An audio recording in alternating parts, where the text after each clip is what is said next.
Halo teman-teman semua, bismillahirrohmanirrohim. Assalamualaikum warahmatullahi wabarakatuh. Yang terhormat dosen pengampu mata kuliah Islam dan ilmu pengetahuan, yaitu Bapak Bukhari Muslim MPD, dan selaku teman-teman semua yang berbahagia. Pada kesempatan kali ini saya akan memaparkan materi bagian-bagian mata dan fungsinya. Sebelum saya memulai menjelaskan materi ini, saya ingin memperkenalkan diri terlebih dahulu. Perkenalkan, nama saya Hoiria Safutri dengan NIM 007. Teman-teman ada yang tahu nggak nih kenapa kita bisa melihat benda di sekitar kita? Nah, mengapa kita penting untuk memiliki mata?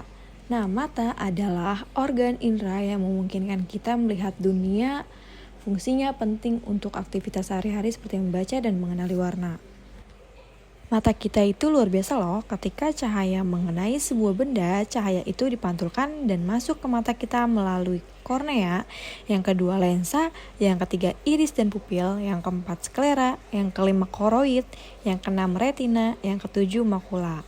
Nah, dalam Al-Quran, Allah berfirman dalam surat An-Nahl ayat 78 yang berbunyi, wallahu akhrajakum min butuni ummahatikum la ta'lamuna syai'aw wa ja'ala lakumus sam'a wal absara wal af'idata la'alakum tashkurun, yang artinya Allah mengeluarkan kamu dari perut ibumu dalam keadaan tidak mengetahui sesuatu pun, dan Dia menjadikan bagi kamu pendengaran, penglihatan, dan hati nurani agar kamu bersyukur.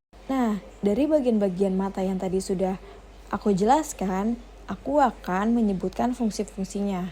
Yang pertama itu kornea. Kornea itu dia adalah lapisan transparan di depan mata, melapisi iris dan pupil. Fungsinya itu membantu memfokuskan cahaya yang masuk ke mata dan juga memberi perlindungan awal dari debu, kotoran, dan mikroorganisme.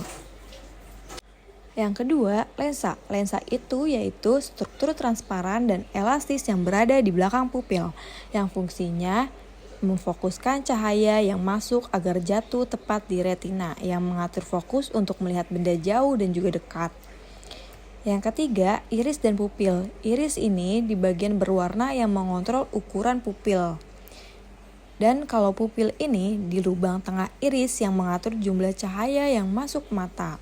Dan fungsinya itu dia membatasi jumlah cahaya agar tidak terlalu banyak atau terlalu sedikit. Yang keempat, sklera.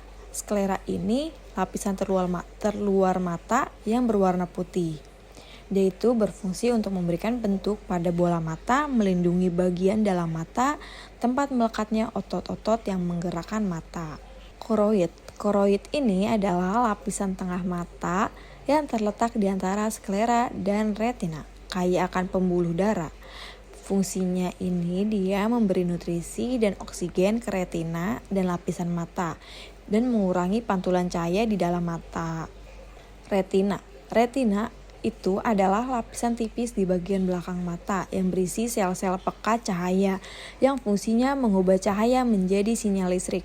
Sinyal ini diteruskan ke otak melalui saraf optik untuk diproses menjadi gambar.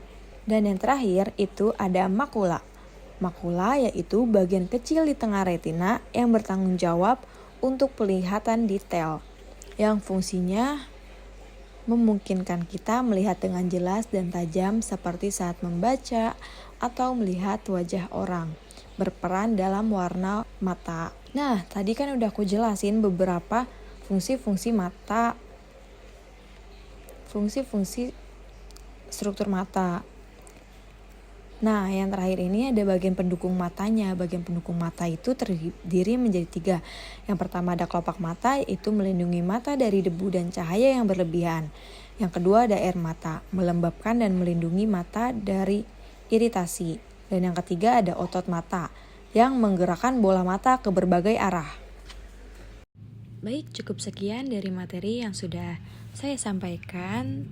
Assalamualaikum warahmatullahi wabarakatuh.